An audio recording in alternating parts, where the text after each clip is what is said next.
తెలంగాణ ఉద్యమంలో కేసీఆర్ పాత్రను కేటీఆర్ గర్వంగా గుర్తు చేశారు. 2001లో 4 కోట్ల తెలంగాణ ప్రజల ఆకాంక్షను తెలుసుకుని స్వరాష్ట్ర కళను గణవారిగా కేసీఆర్ను ప్రశంసించారు. మహాత్మా గాంధీ, అంబేద్కర్, మార్టిన్ లూథర్ కింగ్ల స్ఫూర్తితో ప్రజలను ఏకం చేసి ఉద్యమాన్ని విజయవంతంగా నడిపిన ఘనత ఆయనదేనన్నారు. అసాధ్యంగా భావించిన తెలంగాణ రాష్ట్రాన్ని ఢిల్లీ మెడలు వంచి సాధించారని తెలిపారు. ఈ పోరాటం యావత్ తెలంగాణ ప్రజలదేనని, ఇది భవిష్యత్ తరాలకు ప్రేరణగా నిలుస్తోందని కేటీఆర్ వ్యాఖ్యానించారు. మల్టీ డైమెన్షనల్ పావర్టీ భారతదేశంలో నెంబర్ 1 స్టేట్ గా తెలంగాణ నిలబెట్టింది కేసీఆర్ గారి నాయకత్వం. మల్టీ డైమెన్షనల్ పావర్టీ అనే ఒక ఇండెక్స్ ఉంటుంది, నీతి ఆయోగ్ వాళ్ళు చూస్తారు దాన్ని.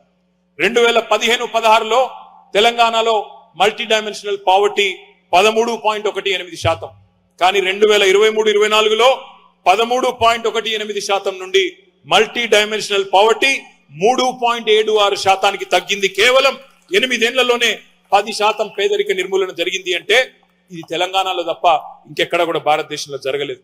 అప్పుల మీద శాస్త్రీయమైన అవగాహన లేని వాళ్ళు, ఆర్థిక విజ్ఞానం లేని వాళ్ళు, తెలివి తక్కువ వాదనలు చేసే వాళ్ళు కొంతమంది ఉంటారు. అప్పు చేసి మనం పప్పు కూడా తినలేదు.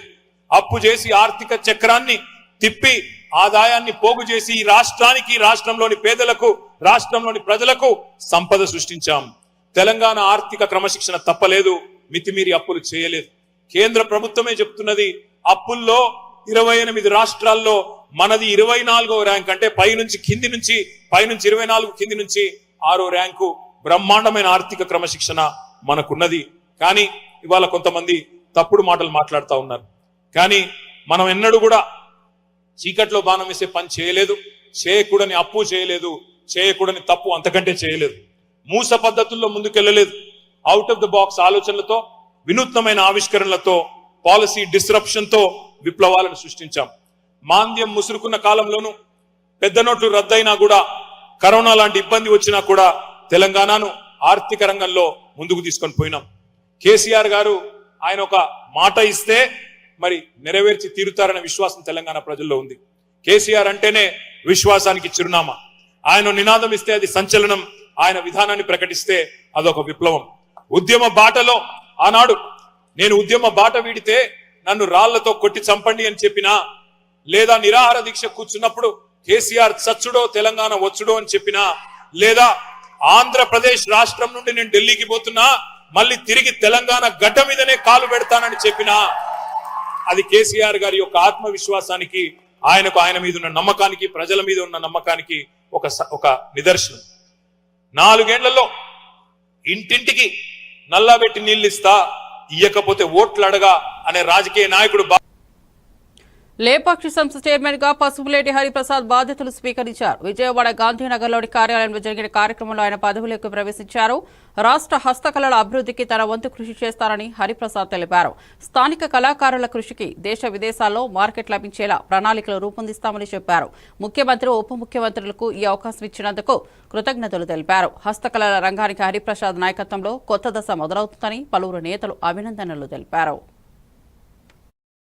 సంబంధించిన ఈ హస్తకళలన్నింటినీ కూడా, చెక్క బొమ్మలన్నింటినీ కూడా ప్రమోట్ చేస్తూ పవన్ కళ్యాణ్ గారు ఈ మధ్యలోనే మనం చూసింటాం, సెంట్రల్ మినిస్టర్స్కి ఇచ్చిన ప్రతి ఒక్క ప్రజెంటేషన్ కూడా మన హస్తకళలకు సంబంధించిన లేపాక్షి బొమ్మల్ని కూడా గిఫ్ట్ చేస్తూ ఆయన తన మనస్ఫూర్తిగా ఈ కళాకారుల్ని ప్రొటెక్ట్ చేయాలి, ప్రమోట్ చేయాలి, ప్రాఫిటబుల్గా ఈ కళాకారుని ఉంచాలనే ఆలోచనలో ఈ యొక్క కార్పొరేషన్ తీసుకోవడం జరిగింది. ఈ సంస్థను ముందుకు తీసుకెళ్లి అభివృద్ధి పథంలో నడిపిస్తానని మన యొక్క ఆంధ్రప్రదేశ్ లేపాక్షి అనే బ్రాండ్ నేమ్తో ఈ హస్తకళలన్నింటినీ కూడా, చెక్క బొమ్మలన్నింటినీ కూడా ప్రమోట్ చేస్తూ పవన్ కళ్యాణ్ గారు ఈ మధ్యలోనే మనం చూసింటాం, సెంట్రల్ మినిస్టర్స్కి ఇచ్చిన ప్రతి ఒక్క ప్రజెంటేషన్ కూడా మన హస్తకళలకు సంబంధించిన లేపాక్షి బొమ్మల్ని కూడా గిఫ్ట్ చేస్తూ ఆయన తన మనస్ఫూర్తిగా ఈ కళాకారుల్ని ప్రొటెక్ట్ చేయాలి, ప్రమోట్ చేయాలి, ప్రాఫిటబుల్గా ఈ కళాకారుని ఉంచాలనే ఆలోచనలో ఈ యొక్క కార్పొరేషన్ తీసుకోవడం జరిగింది. ఈ సంస్థను ముందుకు తీసుకెళ్లి అభివృద్ధి పథంలో నడిపిస్తానని. బీఆర్ఎస్ నేతల త్యాగాలేమిటో దేశ ప్రజలకు చెప్పాలంటూ ఎంపీ చామల కిరణ్ కుమార్ రెడ్డి గట్టి ప్రశ్న వేశారు. దళితుడిని సీఎం చేస్తారన్న హామీకి ఇంకా న్యాయం చేయని వారు త్యాగాల గురించి మాట్లాడడం హాస్యాస్పదమన్నారు. ఫోన్ ట్యాపింగ్ వ్యవహారంలో అధికారం దుర్వినియోగం చేసిన విషయాలు బహిరంగమేనన్నారు. హరీష్ రావు అధికార దుర్వినియోగానికి నిదర్శనమని, ఆయన ఒక రోల్ మోడల్ గా మారిపోయారని విమర్శించారు. బీఆర్ఎస్ నేతలు మళ్లీ ప్రజలను మోసం చేయాలన్న ప్రయత్నాలు చేస్తున్నారని, ఇది ప్రజలు గమనిస్తున్నారని స్పష్టం చేశారు. మరి నాయకుడు ఈటల రాజేందర్ ఇంటి గేటు లోపలికి పోగానే ఈటల రాజేందర్ రెడ్డి గారు అవుతాడు. ఎందుకంటే ఇంట్లో ఎవరు అంత రెడ్లే. మరి తెలంగాణ ప్రజలకు ఈయనను మరి ఏ సామాజిక వర్గానికి సంబంధించిన నాయకుడు అనుకోవాలనో కూడా ప్రజలకు కన్ఫ్యూజే. ఇటు పార్టీలకు కన్ఫ్యూజ్ ఇవ్వాలి ఆయన గురించి, ఇటు ప్రజలకు కన్ఫ్యూజ్. ఈ కన్ఫ్యూజ్ లీడర్ అప్పుడప్పుడు కొన్ని ఆరోపణలు చేస్తూ ఇవాళ మా పార్టీ అధ్యక్షుని మీద చేస్తుండు. 24 గంటలు బీఆర్ఎస్ పార్టీ వదిలిపెట్టినా అంటాడు, కానీ వాళ్ళ పాటనే వాడతాడు ఎడబైనా. అదే కేసీఆర్, హరీష్ రావు, కేటీఆర్ బ్రహ్మాండమైన వాళ్ళ రాజ్యమే బాగుండే అని ఇండైరెక్ట్ గా చెప్పే ప్రయత్నం చేస్తున్నటువంటి ఈటల రాజేందర్ గారిని మరి బీజేపీ వాళ్ళు ఎన్ని రోజులు ఆయన దగ్గర పెట్టుకుంటారో చూడాలి. కాబట్టి ఈటల రాజేందర్ గారు, మీరు దయచేసి మీ పార్టీ బీజేపీ పార్టీలో మీకు అవకాశాలు రాట్లేవనో, వస్తాయనుకున్నాయి నెలలు గడువులు పెడుతున్నారు తప్ప మిమ్మల్ని ఎందులో కూడా వేస్తలేరు. ఈ మధ్య పడ్డ కమిటీలో కూడా ఎక్కడ కూడా మీకు స్థానం కల్పించలేదు. మరి దాంతో మీరు ఫ్రస్ట్రేషన్ మా పార్టీ నాయకుల మీద తీయొద్దని కోరుకుంటున్నాం. ఇకపోతే ఈరోజు హరీష్ రావు గారు రేవంత్ రెడ్డి గారి మీద మాట్లాడుతూ తెలంగాణ ఫార్మేషన్ డే సంబంధించి ఇప్పటికిప్పుడు తెలంగాణలో ఎన్నికలు పెడితే 100 సీట్లు వస్తాయని చెప్తున్నాడు. ఇప్పటికిప్పుడు తెలంగాణలో ఎన్నికలు పెడితే 100 సీట్లు వస్తాయా రావా అనేది మననే చూసినాం. ఎంపీ ఎన్నికలలో సంవత్సరం అయింది, ఎల్లుండికి సంవత్సరం, జూన్ 4th కౌంటింగ్ అయిపోయి 1 సీట్ రాలే. విజయవాడ సత్యనారాయణపురంలో నూతన పోలీస్ స్టేషన్ను హోంమంత్రి అనిత ప్రారంభించారు. ఈ సందర్భంగా మాట్లాడుతూ నేరాలకు కులమత రంగులు పోయడం ద్వారా రాజకీయ లబ్ధి పొందాలన్న కుట్రలు జరుగుతున్నాయని ఆగ్రహం వ్యక్తం చేశారు. గతంలో జరిగిన కేసులో బాధితులను పరామర్శించినందుకు జగన్ను ప్రశ్నించారు. తెనాలిలో కానిస్టేబుల్పై దాడికి కఠిన చర్యలు తీసుకుంటామని హామీ ఇచ్చారు. కార్యక్రమంలో డీసీపీ హరీష్ కుమార్ గుప్తా, విజయవాడ సిపి రాజశేఖర్ బాబు, ఎంపీ కేశినేని చిన్ని, ఎమ్మెల్యే బోండా ఉమా తదితరులు పాల్గొన్నారు.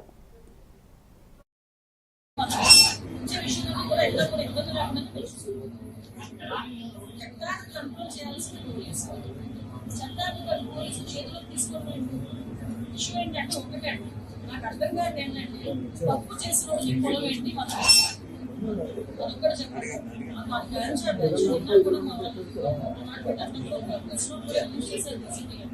అసలు వాళ్ళ మీద ఎన్ని రౌడీ షీట్స్ ఉన్నాయి, అసలు తెలంగాణలోని నాది సోషల్ రెస్పాన్సిబిలిటీ కూడా ఒకసారి తెనాల్లో వాళ్ళ తాలూకా నేచర్ ఏంటి, వాళ్ళ తాలూకా బ్యాక్గ్రౌండ్ ఏంటి అనేది ఒకసారి చెక్ చేయాలి. యాక్చువల్గా ఒక గంజా బ్యాచ్ పోలీస్ డిపార్ట్మెంట్ మీద చేంజ్ చేస్తున్నారు అంటే చెప్పగలిగా ఒకసారి దానికి కూడా వీళ్ళు రాజకీయాలను పూలు వేసి దాన్ని కులాన్ని అంటగట్టి మతాన్ని అంటగడతా ఉంటే పోలీస్ డిపార్ట్మెంట్ ఎలా వర్క్ చేసుకోవాలి ఒకసారి ఆలోచించాలి. ఇదే పోలీస్ యాక్షన్ తీసుకోలేదు, ఏదైనా ఒక స్టెప్ ఫార్వర్డ్ వేస్తే ఈ రకంగా మాట్లాడాలి. అంటే నేనేమంటారంటే కొంతమంది మా డిపార్ట్మెంట్ చేసుకునేవారు అలాగే అమాయకులు ఎవరు కూడా మీరు పెడితే నేను ఒకటే మాట్లాడుతున్నాను. ఎక్సీఎం ఈయన జగన్మోహన్ రెడ్డి ఏదైనా మాట్లాడతారు, విరోధ పడుతున్నారు, రేపు కూడా వస్తాను అంటున్నారు. నేను డైరెక్ట్ క్వశ్చన్ అండి, డాక్టర్ సుధాకర్ అనే వ్యక్తి మాస్క్ కలిగిన గౌరవానికి నడి నోటి మీద రెక్కల నుంచి చుట్టా ఇంటికి వచ్చిన సందర్భం మర్చిపోయాను. మరి ఆ రోజు ఎందుకు మాట్లాడలేదు జగన్మోహన్ రెడ్డి?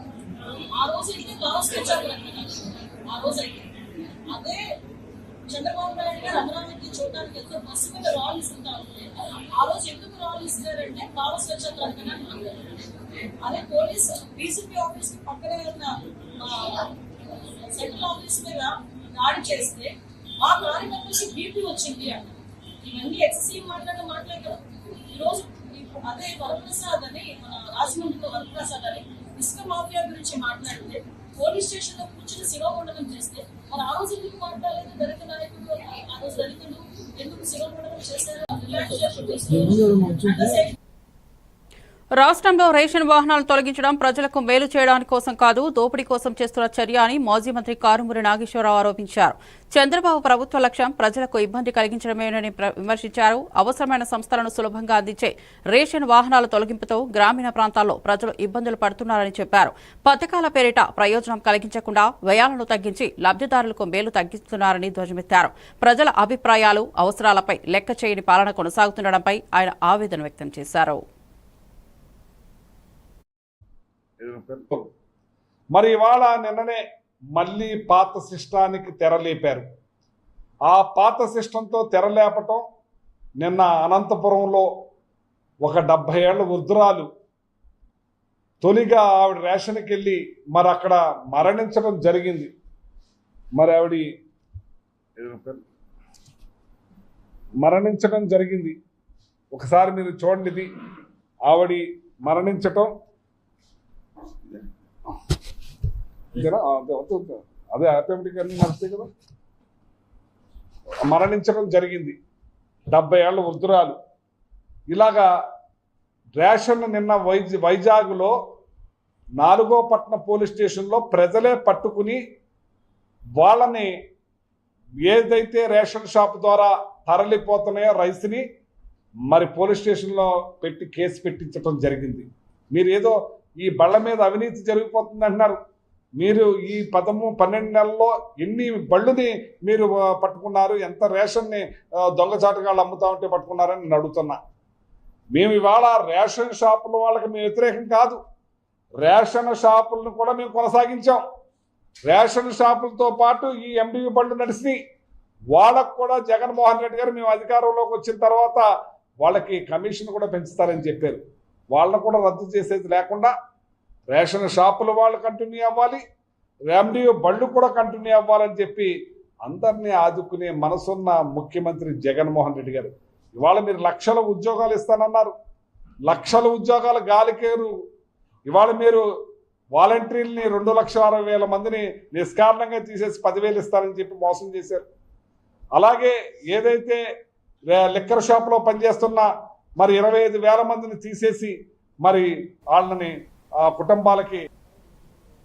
బీసీసీ అధ్యక్షుడు రోజర్ బిన్ని పదవి విరమణకు సిద్దమవుతుండగా ఆయన స్థానంలో ఉపాధ్యక్షుడు రాజీవ్ శుక్లా తాత్కాలిక అధ్యక్షుడిగా బాధ్యతలు చేపట్టనున్నారు. జూలైలో బిన్ని 70 ఏళ్లు పూర్తి చేసుకునుండటంతో బీసీసీ నిబంధనల ప్రకారం పదవిని వదలాల్సి వస్తోంది. సెప్టెంబర్లో జరిగే వార్షిక సమావేశం వరకు రాజీవ్ శుక్లా తాత్కాలిక అధ్యక్షుడిగా వ్యవహరిస్తారు. అనంతరం శాశ్వత అధ్యక్ష పదవికి పోటీ చేసే అవకాశం ఉంది. 2022లో బిన్ని బీసీసీ అధ్యక్షుడిగా ఏకగ్రీవంగా ఎన్నుకోబడ్డారు. ఆయన క్రికెట్ సేవలను గుర్తిస్తూ శుక్లా నేతృత్వం ప్రారంభమయ్యే అవకాశం ఉంది.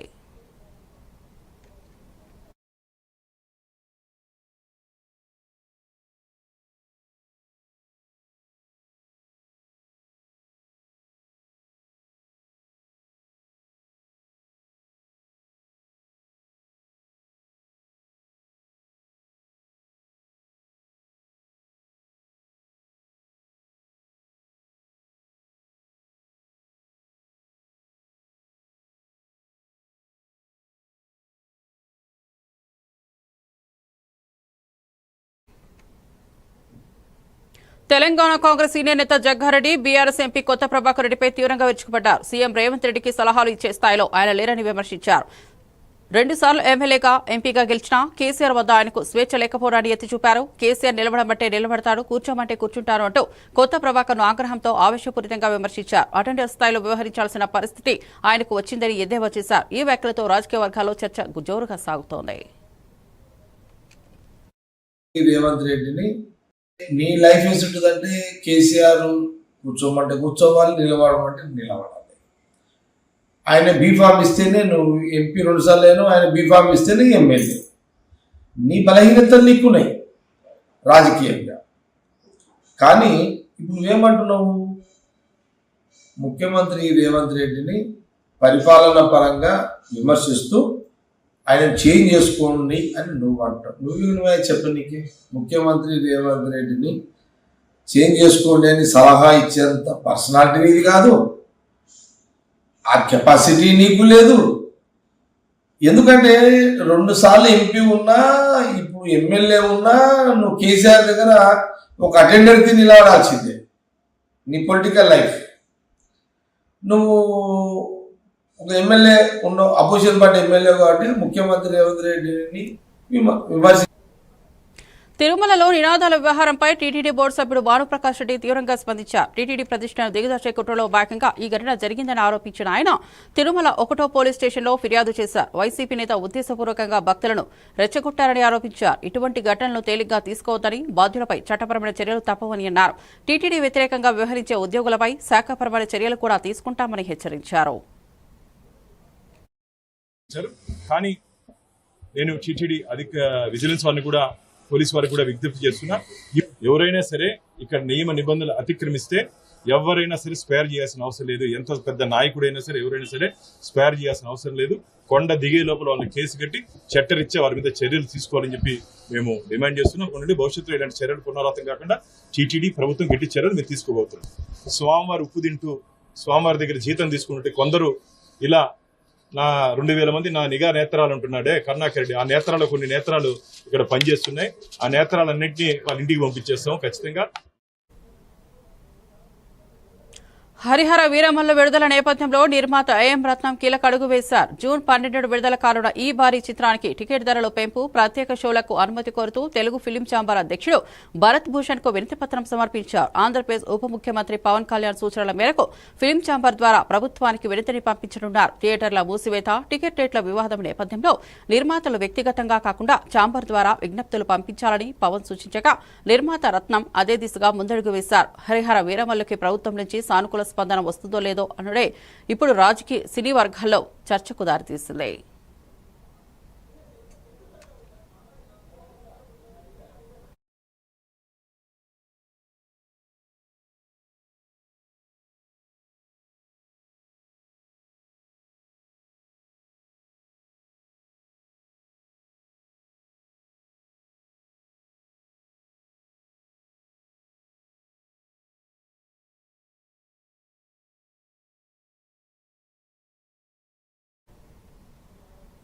తిరుమల శ్రీవారిని పలువురు ప్రముఖులు దర్శించుకున్నారు. సినీ నటుడు సోనుసు తన కుటుంబ సభ్యులతో కలిసి సుప్రభాత సేవలో పాల్గొన్నారు. నటుడు శుభలేఖ సుధాకర్, గాయని ఎస్పీ శైలజ దంపతులు, justice Dubbala Venkataramana, controller auditor general Sanjay Murthy తిరుమలలో శ్రీవారి దర్శనానికి వచ్చారు. వీరిని టీటీడీ అధికారులు ఆలయ ప్రవేశం వద్ద స్వాగతం పలికారు. ప్రత్యేక ఏర్పాట్లతో శ్రీవారి సేవలో భాగస్వాములయ్యే అవకాశం కల్పించారు.